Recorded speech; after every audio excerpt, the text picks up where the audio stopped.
Anchorage Water and Wastewater Utility, ensuring the operation of over 7,000 fire hydrants, maintaining over 850 miles of pressurized water mains to provide 35 million gallons of drinking water each day, and maintain a network of more than 700 miles of sewer mains, collecting, treating, and sanitizing Anchorage's wastewater. I'm a big fan of AWWU as a private citizen. The rates are low, the service is great, and the quality is perfect. We've designed a system to deliver water to each of our endpoints, our customers, at a certain pressure and a certain flow rate, such that when you turn on your faucet, it's there. And I got a call from the head of the Conference of Mayors saying, Mr. Mayor, we have some good news and bad news. And I asked, what's the good news? And he said, well, of the 200 cities competing for the best water in America, Anchorage finished on top. Anchorage's water is has been voted the best in the nation, and I don't know about you, but I think it's pretty good. Well, I think it's one of the best. It's over years it's been developed and continue to be improved and added, and also futuristic. In other words, they're thinking about where growth will occur, so they've been putting the lines down to make sure that they can handle that growth. We've won awards nationally for the quality of our water, and it is a great selling point. You know, when people come to a new city, whether it's a family moving in or a business moving in, they want to make sure there's certain things that are of high quality, and certainly things like public safety or your road and transit systems, but water is certainly an essential part of all that. The residents of the municipality of Anchorage are the beneficiaries of one of Earth's most pristine natural glacial water resources, Eklutna Lake, nestled among mountain tops along the western edge of the Chugach Mountains. Every single day, the residents of this city can get up and immediately access clean, affordable water. Always sufficient. I mean, that's a priceless asset to have. In 1913, the federal government charged the just-created Alaska Engineering Commission with the task of building a railroad construction port for the territory of Alaska. President Woodrow Wilson authorized funding for the railroad, and the Alaska Engineers Commission selected the area that would house this port, Anchorage. Originally known as Ship Creek Landing, Anchorage was chosen as the best site for the new railroad headquarters. Ship Creek Landing quickly found itself home to an influx of more than 2,000 people. This tent city sprang up with no water or sewer system in place or planned. As more people rushed to the state to take advantage of its business opportunities, the lack of sanitary conditions threatened workers with disease. We'll call her an infectious disease. It's caused by a toxin. The disease itself is caused by a toxin that's produced by a bacteria. And that toxin then causes the intestines to put out lots and lots of fluids. So you essentially become severely dehydrated when you have cholera because you're losing all these fluids through your intestines. Very, very watery diarrhea. And if not treated, then a person has a very high likelihood of dying from it. Ship Creek was the city's new source of fresh water, as well as its primary means of removing waste. However, continual population growth threatened to overtake this source of livelihood for a prospering community. By June 1915, conditions at the tent city became dangerously overcrowded. More than 600 lots were auctioned off as the Anchorage townsite continued to expand. In 1917, a crude sewer system was extended up the bluff to Anchorage's hospital, at 3rd Avenue and B Street, south of the newly surveyed townsite. As the population passed 2,000, Anchorage businesses invested in major city requirements: shops, hotels, and restaurants. At the time, very little consideration was given to the need for fresh water and an adequate wastewater disposal system. However, by 1920, Anchorage was too big for the single-source watershed at Ship Creek. The solution to low water volume and low water pressure for a majority of the city was to construct a water tower at Government Hill. This would provide Anchorage with a dependable secondary water supply, storage, and adequate pressure to provide water for the entire city. With continued rapid population expansion in the 1930s, and construction of one of the most active civilian airfields in the nation, Merrill Field, Anchorage's water and wastewater systems continued to grow when the city of Anchorage purchased wood-stave water lines installed by the federal government. By the 1940s, Anchorage was the largest transportation hub in Alaska. However, troubled times were ahead. December 7th, 1941, a date which will live in infamy. Japan attacked Pearl Harbor in 1941. As Japan attempted to divert American forces from their main objective, the Japanese occupied Alaska's Aleutian Islands. This prompted major military growth in Alaska to repulse the invasion. The United States military presence and the expansion of Fort Richardson Army Base, northeast of downtown Anchorage, doubled the city's population. Due in part to this growth, and coupled with the increase in real estate development, the water diversion system used at Ship Creek became contaminated. Reaction to this population expansion began the search for and acquisition of new groundwater well sites and more neighborhood zoning. Jim Moore worked for the city of Anchorage from 1956 through 1963 as a water engineer.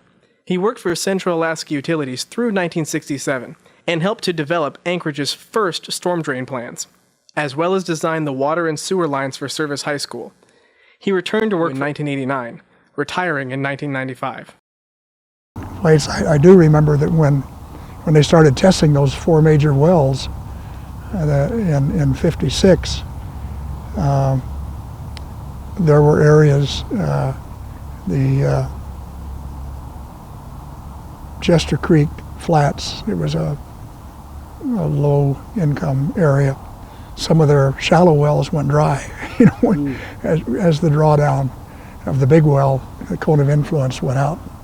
Anchorage applied for and received a permit granting the city a right-of-way through military land for the construction, operation, and maintenance of a new water line, dam, and reservoir for the new gravity-fed water system. However, complications with World War II and rerouting resources delayed the project for decades. Mother and Dad lived on base. He worked for the Corps, Dad worked for the Corps of Engineers. In fact, both of them did. So we lived on base, and then we were bussed in. And I remember in the late 40s, we'd come down Post Road, and I remember a sign where it crossed Ship Creek, watershed, protected watershed, where Post Road crossed Ship Creek. So, but I think it was in about 49 that they constructed the 24-inch wood stave from the city out to the military dam. At the end of World War II, the continuance of strained relations with Russia provided for a Cold War. With that, the United States' heavy military presence in Alaska also continued in Anchorage. By the end of 1949, an upgraded water distribution system was designed with new 20-inch steel pipes and 24-inch wood stave pipes. The water distribution route delivered water from a temporary diversion dam on Upper Ship Creek to support growing neighborhoods in Turnagain, West Bernard, Mountain View, and Anchor Park. In 1952, the Army constructed a $1.5 million diversion dam and intake structure to provide water for the military and city's 47,000 residents. Government Hill residents continued to receive water from their water tower, built by the railroad. The railroad, however, to avoid continual maintenance expenses, relinquished ownership of the water tower to the city. The 1950s presented Anchorage with a number of wastewater management issues. As the city continued to grow, the City of Anchorage, Spenard Utilities, U.S. federal government, as well as financial support from the Department of Interior, all had an interest in the maintenance and operation of Anchorage's wastewater lines. The presence of multiple sewer utilities helped balance the expense and development of wastewater collection lines to meet population growth. But this only complicated matters when the responsibility for maintenance and wastewater management issues were divided. Early 50s, there was a lot of growth that took place in Anchorage. There was a big military buildup. The Korean War was on. The Cold War was heating up, and a lot of defense contracting was going on, and the population was growing very rapidly, and so there was growth not just in the inner core, but out. And the city was constantly faced with where to extend the water system. In 1954, 1955, we put together a whole series of planning reports. We called them preliminary plans. The idea being that we'll do components of what in the future would then become a master plan or general plan for Anchorage. And we had planning reports on everything from parking and street trees to a recreation and park system for the whole greater Anchorage area. And I wanted an answer of where we are deficient now, where will we be deficient based on our assumptions in 3 years or whatever, and where will we be deficient in the next however many years it was. And so I'm going to get something out of this. So we ran a phantom grid system, a half-mile grid water transmission lines in east of town and south of town. And so we'd have our transmission line sized at least, and we could build in the distribution lines. I'm going to take it so far south that we will never have to worry. Now that, again, this is like 1961. I took it clear to Tudor Road.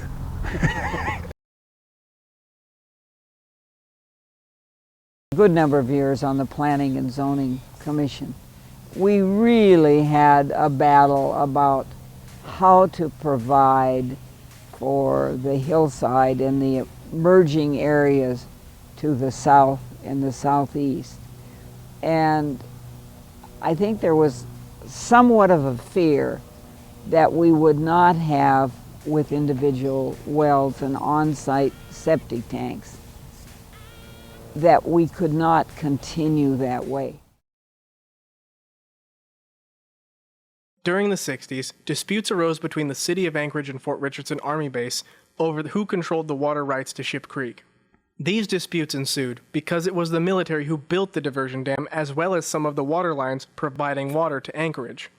The state of Alaska stepped in to settle this dispute with the adoption of the 1966 Alaska Water Use Act, which gave the state control of all surface and groundwater for common use. Both the city and the Army calculated their need for Ship Creek water and agreed to the resulting shared water rights. There was realization that Ship Creek water was inadequate, that in terms of both turbidity and potential pollution, because the use of the uses in the watershed and during runoff.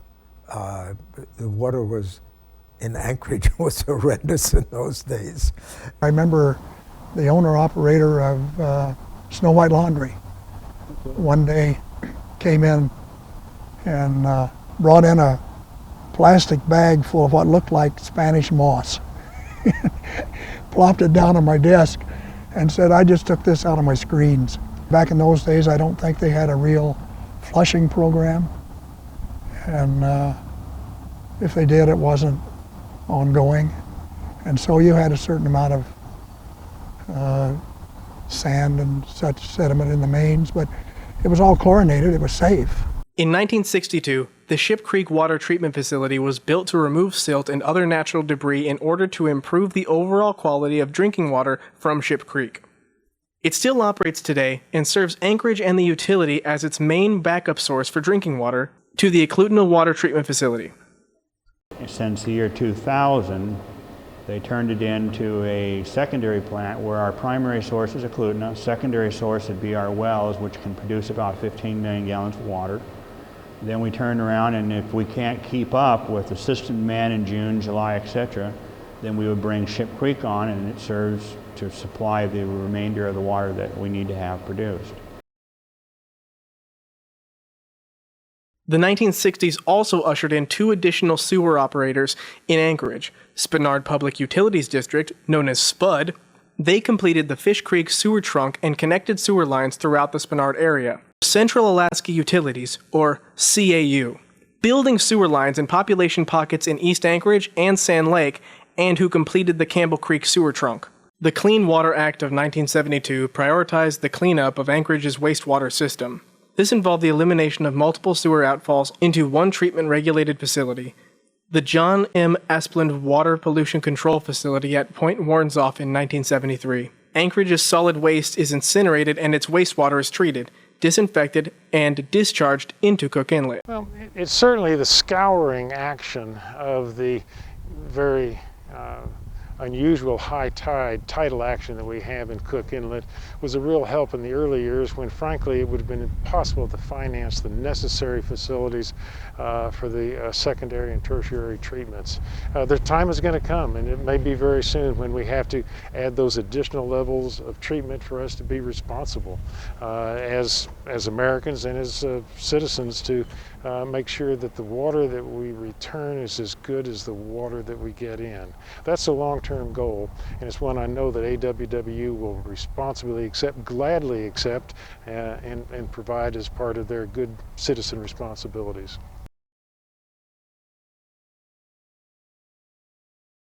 The Anchorage Water and Wastewater Utility has a disaster plan, as does the City of Anchorage, the municipality of Anchorage. And we would follow that disaster plan, and one of the scenarios in that disaster plan is an earthquake. On Good Friday, 1964, at 5:36 p.m., the largest recorded earthquake in North America hit Anchorage. Measuring 9.2 on the Richter scale, Anchorage took massive damage to houses, roads, and utilities, culminating in damage to both water and wastewater systems. From a water sewer standpoint, it was very quick. I lived in South Mountain View at the time, and by the time I made contact through Radio Anchorage, through mobile phone in the truck, with my office, which was a couple of days, our contract was with the city. I don't know how the others. We didn't even charge for the first couple of days' work. That was just the attitude of the people.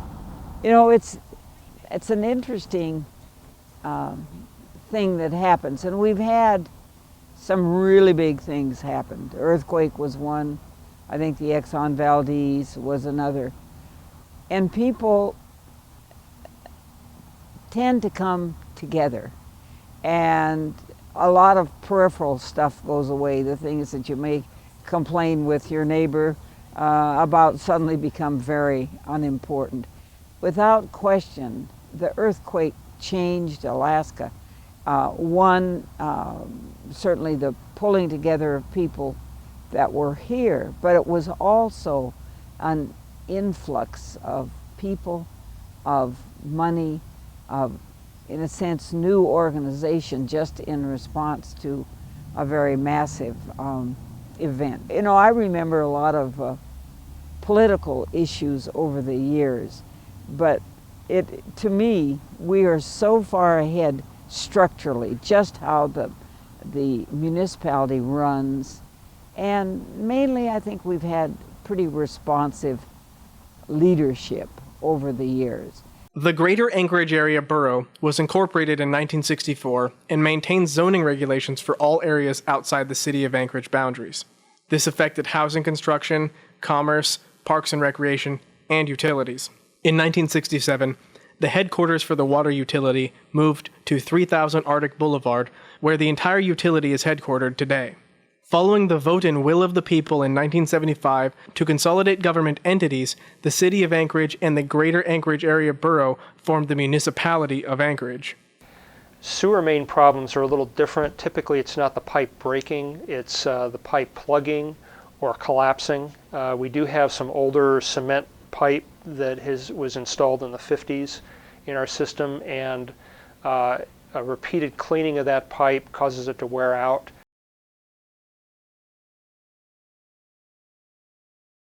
In the Eagle River area, we have a treatment plant.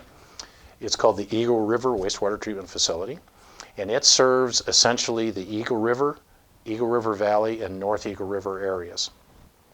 That discharges its wastewater to the Eagle River on the west side of the Glen Highway. The Girdwood Valley. The Girdwood Valley has its own wastewater treatment facility, the Girdwood Wastewater Treatment Facility, and it serves the entire Girdwood Valley and is located just north of the old Girdwood townsite area. It discharges to Glacier Creek. The 1973 oil crisis paved the way for the Trans-Alaska Pipeline to provide access to the previously untapped oil fields of the North Slope. This led to a large population growth in Alaska, and especially in Anchorage, during and after pipeline construction. The increase of people, at least 30% more, taxed Anchorage's water and wastewater systems. There was a clear need for more water, and the 1975 unification of water and wastewater utilities allowed for a single utility to manage the municipality's water resources. When I was first elected as mayor in 1981, Anchorage, of course, was totally dependent upon Ship Creek water facility for all of its needs. And we were using between 20 and 25 million gallons a day. Frankly, it was maxed out. That was all that it could produce. So as Anchorage in 1981 was one of America's fastest growing cities, there was an obvious need for a longer range water supply study, plan, and implement it. It had to be done. Eklutna Lake is Anchorage's predominant water source. Located in a glacial-carved valley, nestled among the Chugach Mountains at an elevation greater than 800 feet above sea level. Glaciers cover the mountain peaks and drain into Eklutna Lake. Many bottled water companies claim to have glacial-fed water sources. Anchorage provides it at your faucet 24 hours a day. Eklutna Lake is 7 miles long and is 200 feet deep at its deepest point. It provides Anchorage with over 90% of its water, distributed through more than 800 miles of water mains, from Eklutna in the north and south to Potter's Marsh. Our problem has never, in Anchorage, is really in the recent past, has really not been the amount of water we have. We have a lot of supply, plenty of source water. We're somewhat unique in communities in that fact that we have lots of source. Our challenge has been moving the water from where it is to where we need it. Eklutna solved many of Anchorage's water source problems, but this solution wasn't the answer to the distribution of water throughout Anchorage. As demand increased and customer growth spread, AWWU discovered many of its existing mains were too small to move the amount of water necessary to efficiently supply all the utilities' customers and their needs. The solution was the loop. This 8-phase project was completed in 2010 by installing new, high-capacity water mains in a loop pattern around the Anchorage Bowl. AWWU provides its customers with the water they require and in a greater, more efficient manner. Completion of the loop line really did one fundamental thing for us from operating the water distribution system. It allowed us to take our water from Eklutna and push it all the way down through the south part of Anchorage. AWWU's mission is to be able to provide that source to you reliably when you need it, however much you need it, whenever you ask for it. I think as Anchorage continues to grow, I mean, we changed obviously from, with Ship Creek being our main source to certainly the Eklutna Lake being our primary source, which was really a major upgrade. And if Anchorage continues to grow, I mean, some people are saying that, 40 years from now we'll be a city of 1 million people. And, what supply we have now may not be adequate then. So we'll constantly be upgrading. In looking at the project now, many years later, you have to ask the question, is there any city in the world that wouldn't give its eye teeth to have such a bright future based upon clean, affordable, available water? And clearly the answer is no. To continually provide for its customers' needs, now and in the future, AWWU has developed a strategic asset service section to rate, measure, and assign risk to utility assets to determine infrastructure maintenance and replacement schedules prior to their failure, to help minimize service disruptions and to ensure AWWU's integrity to you, the customer. When the Eklutna Water Project was completed in 1988, AWWU earned an Outstanding Civil Engineering Award for merit for its efforts.